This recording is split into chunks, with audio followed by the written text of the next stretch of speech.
Basic maths का ये है हमारा वीडियो नंबर 26 और हम क्या पढ़ रहे हैं? हम पढ़ रहे हैं एवरेजेस। हिंदी में हम क्या कहते हैं? हम एवरेज को हिंदी में कहते हैं औसत। औसत के बारे में पढ़ रहे हैं। लास्ट वीडियो में हमने मीनिंग क्या होता है औसत का और उसके जो इम्पोर्टेंट फार्मूले हैं वो डिस्कस कर लिए। आज हम इसके कुछ इम्पॉर्टेंट MCQs डिस्कस करेंगे जो मोस्ट कॉमन क्वेश्चंस होते हैं एवरेज पे, ठीक है, उनकी बात करेंगे जो अपने एप्टीट्यूड टेस्ट और कॉम्पिटिटिव एग्जाम्स में आते रहते हैं। हमारे पास जो पहला क्वेश्चन है यहाँ पर, ठीक है, सिंपल कैटेगरी में इसको डाला गया है, बेसिक कैलकुलेशन होगी इसमें। क्या है? What is the average of first 5 multiples of 9। तो फर्स्ट 5 मल्टीपल्स ऑफ 9 है, इसको आप फॉर्मूले से भी कर सकते हो, लास्ट वीडियो में फॉर्मूला डिस्कस किया गया है, और आप ऐसे भी कर सकते हो क्योंकि 5 ही मल्टीपल पूछे हुए हैं तो 5 मल्टीपल लिखे जा सकते हैं। तो आपको एवरेज निकालनी है। आपको पता है एवरेज का मतलब 5 मल्टीपल लिख दिए हमने। पहला 9 1 ज़ा 9, 9 2 ज़ा 18, 9 3 ज़ा 27, 9 4 ज़ा 36, 9 5 ज़ा कितना आ गया आपके पास 45 डिवाइडेड बाई 5। तो आपने ये एवरेज निकाली जो कि आपके पास आ गया 135 डिवाइडेड बाई 5 और ये आपके पास आ गई 27। ये तो आपने डायरेक्टली निकाल लिया जो भी एवरेज का कॉन्सेप्ट है डेफिनेशन लगा के। एक तरीका हमारे पास क्या था? फॉर्मूला यूज़ करके। अगर हमें फॉर्मूला आता हो फर्स्ट 5 मल्टीपल्स ऑफ 9, ठीक है, तो हमारे पास क्या होता था? हमारे पास एक फॉर्मूला होता था मल्टीपल्स के लिए, x into n plus 1 divided by 2, ठीक है। n माने नंबर, नंबर कितने हैं? 5 नंबर हैं। n क्या होता था? नंबर। तो नंबर कितने हैं आपके पास? 5 नंबर है। तो नंबर तो आ गया आपके पास 5 प्लस 1, और किसके मल्टीपल्स है? 9 के। तो 9 डिवाइडेड बाई 2, तो आपका यहाँ से भी आ जाएगा 27, ठीक है। इजीली आप देख रहे हो ना, यहाँ से अगर आप करोगे भी तो इसको अगर आप सॉल्व भी करोगे तो क्या हो जाएगा? ये 9 इंटू 6 डिवाइडेड बाई 2, 2 से ये कैंसिल हो जाएगा और आपके पास आ जाएगा 27। तो आप चाहो तो फॉर्मूला आता है जब खूब सारे नंबर हैं तो फिर फॉर्मूला भी काम आता है, ठीक है। और ऐसे सिंपल हो क्वेश्चन तो डायरेक्ट हो जाता है। बस यहाँ पे ये याद रखना है कि x कौन है और n कौन है। n माने कितने नंबर्स हैं? कितने नंबर्स हैं? 5 नंबर्स हैं। और x माने कौन, किसके मल्टीपल निकाले जा रहे हैं? किसके मल्टीपल निकाले जा रहे हैं? x वो है, ठीक है। फिर आपके पास यहाँ पे है रिमूविंग एन एलिमेंट पे बेस्ड एक सवाल है। क्या सवाल है? Which number can be removed from s is equal to, ये कुछ सेट की फॉर्म में दिया हुआ है। कितने नंबर है आपके पास? देखो 5 नंबर हैं, विदाउट चेंजिंग द एवरेज। तो पहले तो एवरेज आप निकालोगे भाई, इन नंबर्स की एवरेज आप निकालोगे तो आपके पास एवरेज निकल के आएगी। कुछ नंबर को ऐड किया, टोटल 5 नंबर हैं, डिवाइड कर दिया, ऐड करके आ रहा है 20 डिवाइडेड बाई 5, तो ये आ गया आपका 4, एवरेज आ गई 4। बोला कौन सा नंबर रिमूव किया जाए ताकि एवरेज को कोई असर ना पड़े, एवरेज सेम ही रहे। अरे तो 4 ही रिमूव करना पड़ेगा। एवरेज सेम रहे तो माने 4 को हटाना पड़ेगा। चाहे देख लो, देखो अगर आप 4 को हटा देते हो तो आपके पास नंबर बचेंगे 0 2 5 9, 4 नंबर बचेंगे और 4 नंबर की इनकी एवरेज करोगे तो एवरेज सेम ही रहेगी। तो जब भी ऐसा सवाल आए कि किस नंबर को हटाया जाए ताकि एवरेज सेम रहे, तो पहले एवरेज निकालो। जो भी एवरेज निकल के आ रही है, जो नंबर उस एवरेज के इक्वल होगा उसी को हटाना पड़ेगा, तो एवरेज सेम रहती है, ठीक है। Number equal to average must be removed. ये बहुत ही हमारा सिंपल तरह का सवाल है, बस हमें ध्यान रखना है कि ऐसा सवाल होगा तो कैसे करेंगे। फिर हमारे पास आ रहा है change in average. Change in average पे बेस्ड क्वेश्चन है। क्या क्वेश्चन है? A batsman's average increases by 8 runs after scoring 100 in his 10th inning, ठीक है। 10th इनिंग पे उसने 100 स्कोर किया, सेंचुरी मारी और उसकी एवरेज 8 से बढ़ गई।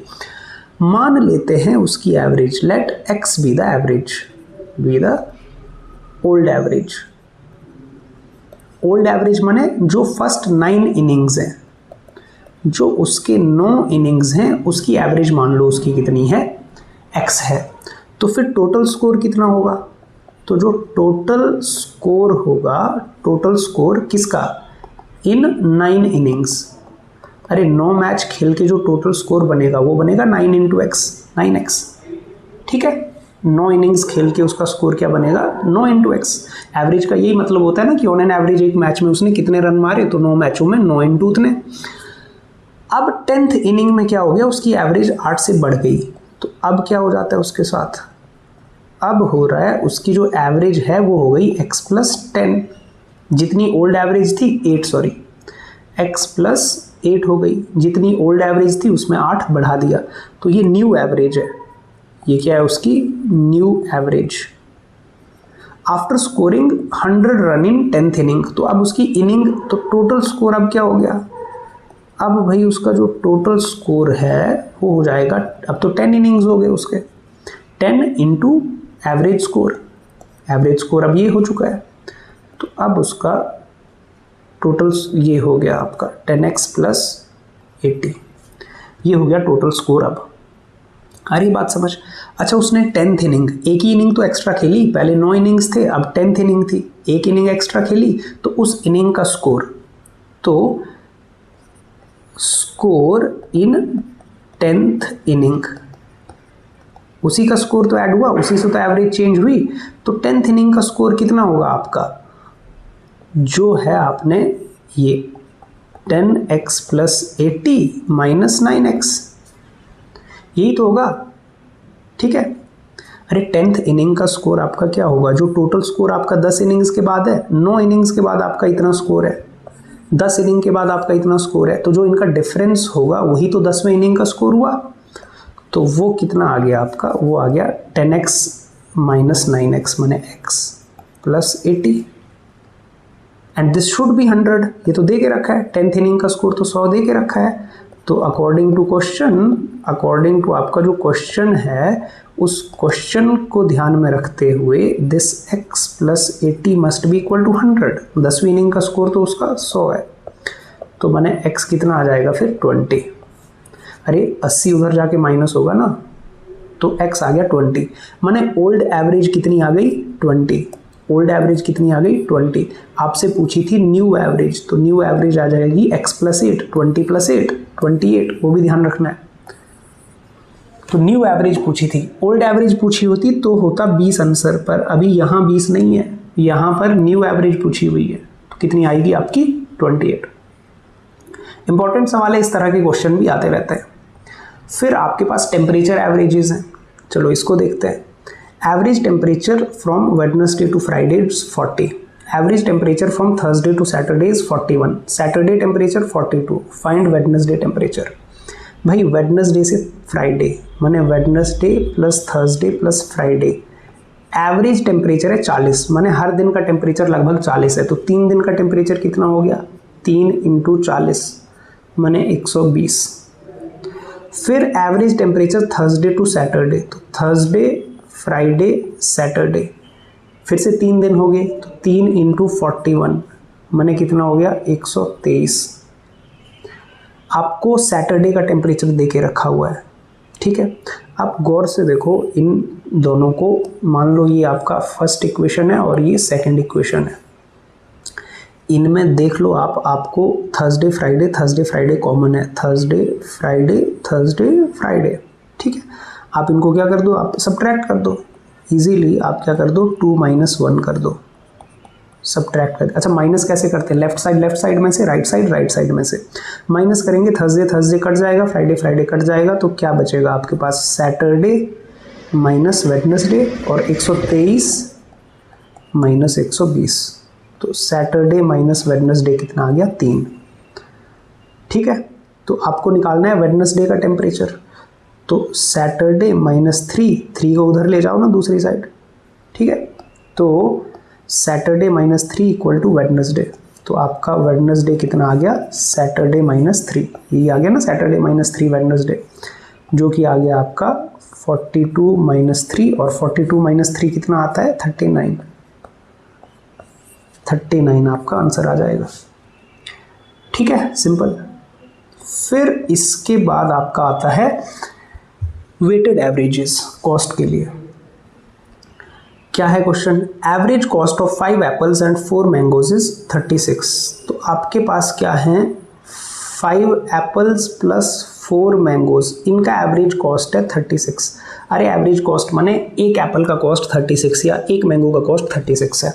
तो आपको अगर टोटल निकालना है तो 5 4 9 है, तो 9 से मल्टीप्लाई करोगे तो कितना आ जाएगा 144।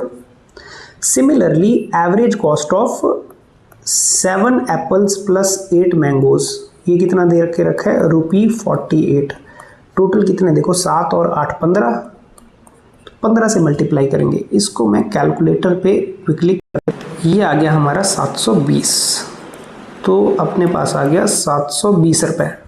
ठीक है, अब इसके बाद हमारे से पूछा है find the total cost of 24 apples and 24 mangoes. ये टोटल कॉस्ट है, ये जो है ये टोटल कॉस्ट है, हमें टोटल कॉस्ट ही निकालनी है 24 एप्पल्स एंड 24 मैंगोज की। तो इनको क्या करो, देखो समझ आ रहा है, यहाँ से ऐड कर दो आप। अरे ऐड कर दो, 7 और 5 हो गया 12 एप्पल, और 8 और 4 हो गया 12 मैंगो, और टोटल कॉस्ट ऐड कर दो, तो टोटल कॉस्ट 4 और 0 4, 4 और 2 6, 7 और 1 8, ऐसा ही कुछ आ गया। ठीक है, तो अब क्या करना है, अच्छा कुछ ये, अच्छा 36 × 9 हमने गड़बड़ कर दी, मल्टीप्लाई, इसको करेक्ट करेंगे। 36 × 9 जो है ये होता है 324। ठीक है, चलो अब इसको ठीक कर लेते हैं। तो ये आ गया हमारे पास ₹4 7 3 10, हाँ 1044। तो हमारे पास कितने पैसे ये बन गए, 12 एप्पल और 12 मैंगो के पैसे बन गए 1044। तो कितने के निकालने, 24 के निकालनी है कॉस्ट। अरे 24 तो इसका डबल ही हुआ, 24 एप्पल प्लस 24 मैंगोज, तो मैंने इसका डबल हो गया ना, एप्पल और मैंगो डबल हो गए तो कॉस्ट भी तो डबल होगी, तो 2088 आ जाएगा, 2088। ठीक है, आई होप हमें समझ आया। टोटल कॉस्ट निकालने का बड़ा इंपॉर्टेंट काम होता है, एवरेज से रिलेटेड जो सवाल होते हैं।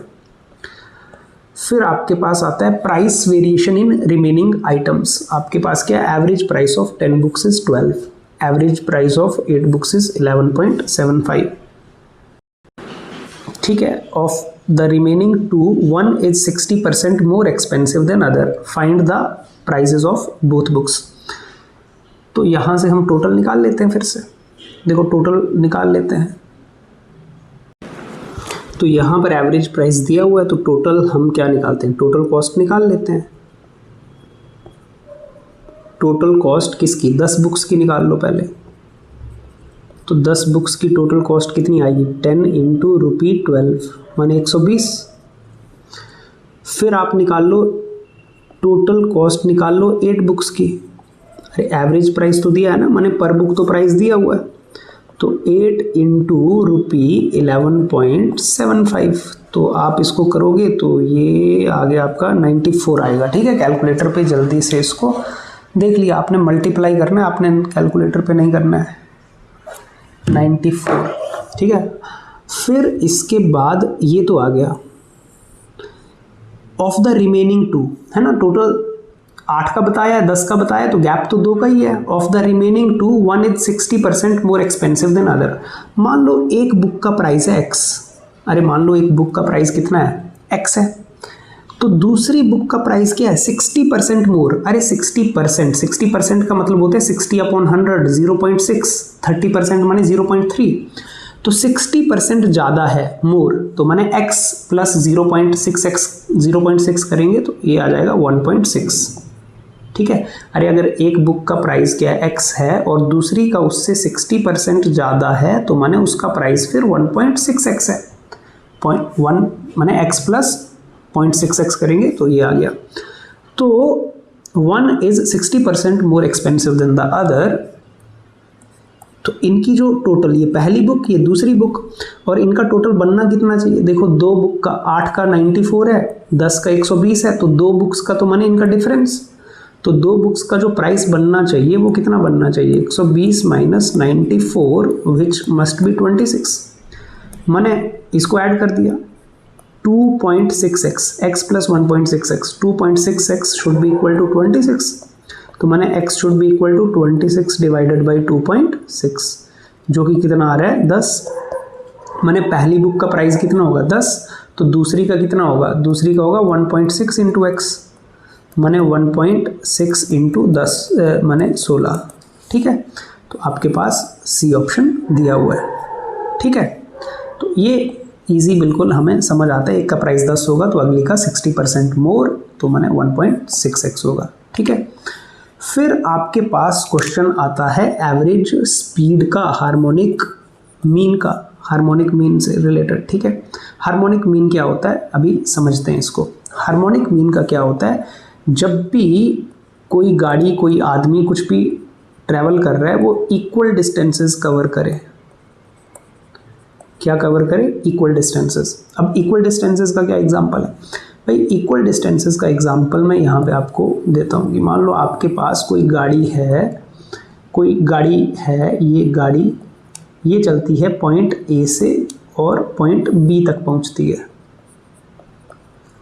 और इसकी स्पीड है कुछ v1 है ना, 100 की स्पीड से ए से बी तक पहुँची, फिर बी से वापस आ गई ए पे तो स्पीड v2 से आई, मान लो 80 की स्पीड से वापस आई, तो जितना जाते टाइम डिस्टेंस था ए से बी, तो बी से ए आएगी तो आते टाइम भी डिस्टेंस क्या होगा, सेम। जब भी ऐसा केस होता है कि डिस्टेंस सेम रहता है, जब भी ऐसा केस होता है कि डिस्टेंस हमारे पास क्या रहता है, सेम रहता है, तो हम क्या करते हैं, हार्मोनिक मीन निकालते हैं। हार्मोनिक मीन निकालने का मतलब होता है 2 into v1 into v2 divided by v1 plus v2, ये फॉर्मूला लगाते हैं। एक होता है अर्थमेटिक मीन। अर्थमेटिक मीन का मतलब होता है ये simple v1 plus v2 divided by 2। ये नहीं करेंगे। जब भी ऐसा क्वेश्चन होगा जिसमें इक्वल डिस्टेंसेस होंगे तो ऐसे क्वेश्चन में हार्मोनिक मीन निकालेंगे। अर्थमेटिक मीन कब निकालते हैं, जब इक्वल टाइम होते हैं, तो उसकी सिचुएशन में आपको समझाऊंगा, पहले ये क्वेश्चन कर लेते हैं। तो आपके पास क्या है, एक ट्रेन है जो ए से बी जाती है 84 की स्पीड से, माने ये v1 है, फिर बी से ए आती है वापस आती है, ठीक है, कितने की स्पीड से, 56 की स्पीड से, माने ये v2 है। Find the average speed. तो एवरेज स्पीड अगर आपको निकालनी है ऐसे केस में तो आप कैसे निकालोगे, 2v1 v2 divided by v1 plus v2, ये फॉर्मूला लगाओगे। अच्छा, इसका आंसर आप खुद ही बताओगे, ठीक है, आप खुद इसका आंसर खुद कैलकुलेट कर लेना। मैं वैल्यू पुट कर देता हूँ 84 इंटू 56 डिवाइडेड बाई 84 प्लस 56, ठीक है। इसको कैलकुलेट करके आप कुछ आंसर बता सकते हैं, कोई भी ऑप्शन इन चार में से कोई ना कोई तो बन ही जाएगा। अब की टेकअवेज हैं। की टेकअवेज से पहले मैं क्या करता हूँ, आपको ये बता देता हूँ कि अर्थमेटिक मीन कहाँ पे लगाया जाता है, ठीक है। अच्छा, जो अर्थमेटिक मीन है, कलर चेंज कर लेते हैं, ठीक है। अर्थमेटिक मीन जो है हमारा, अर्थमेटिक मीन का मतलब है a प्लस बी बाई 2 या v1 प्लस v2 बाई 2। ये कब लगाएंगे, जैसे मान लो सिचुएशन है कि एक गाड़ी है वो a पॉइंट से चलती है और b पॉइंट तक जाती है और इसकी a से b जाने तक स्पीड है v1, ठीक है, और इसको a से जाने में b तक टाइम लगता है t, मान लो 2 घंटे लग गए। b से फिर ये गाड़ी c तक जाती है और इसकी स्पीड है v2, b से c तक जाने की स्पीड v2 है, लेकिन टाइम फिर से इसको सेम लगता है। क्या पता a से b की दूरी हो 100 और b से c की दूरी हो 500, कोई फर्क नहीं पड़ता। अगर टाइम सेम दिया हो, अगर क्या दिया हो, a से b जितना टाइम लगा b से c भी अगर उतना ही टाइम लग रहा है, अगर टाइम इक्वल है तो अर्थमेटिक मीन यूज होगा। क्या इक्वल है, अगर टाइम इक्वल है तो अर्थमेटिक मीन यूज करेंगे v1 प्लस v2 बाई 2। और अगर डिस्टेंस इक्वल है कि मान लो a से गाड़ी गई b तक, a से गाड़ी गई b तक v1 स्पीड से और b से गई गाड़ी c तक v2 स्पीड से, ठीक है, लेकिन डिस्टेंस सेम है। a से b तक का डिस्टेंस भी x है, b से c तक का डिस्टेंस भी x है। अगर डिस्टेंस सेम तो क्या लगाएंगे, तो लगाएंगे harmonic mean 2v1 v2 divided by v1 plus v2। ठीक है, तो ये दो फॉर्मूलों में हमें क्लियर डिस्टिंक्शन समझ आना चाहिए। तो ये हमने कर लिया, एवरेज के सवाल भी कर लिए, इसको आप प्रैक्टिस करते रहें। और कुछ टेक अवेज यहाँ पे क्या लिखे हुए हैं, टेक अवेज क्या है, फॉर्मूलों का ध्यान रखना है। मेन फॉर्मूला तो वही है, सम करना होता है और जितने भी नंबर है उससे डिवाइड करना होता है। मेन इसी से लगभग सारे सवाल हो जाते हैं, लेकिन कुछ फॉर्मूला अगर याद रखेंगे तो आसानी हो जाती है। स्पीड के प्रॉब्लम्स में ध्यान रखना है, इक्वल डिस्टेंसेज होंगे तो हार्मोनिक मीन यूज करना है, not arithmetic mean. Arithmetic mean का भी यूज करना है जब इक्वल टाइम होगा। फिर क्या है, प्रैक्टिस करते रहना है, प्रैक्टिस करते रहेंगे तो स्पीड और एक्यूरेसी बनती जाएगी। ये था हमारा एवरेज टॉपिक जो कि बहुत ही इंपॉर्टेंट है। कुछ सवाल हमने किए, बाकी मिलेंगे हम नेक्स्ट वीडियो नंबर 27 में नए टॉपिक के साथ।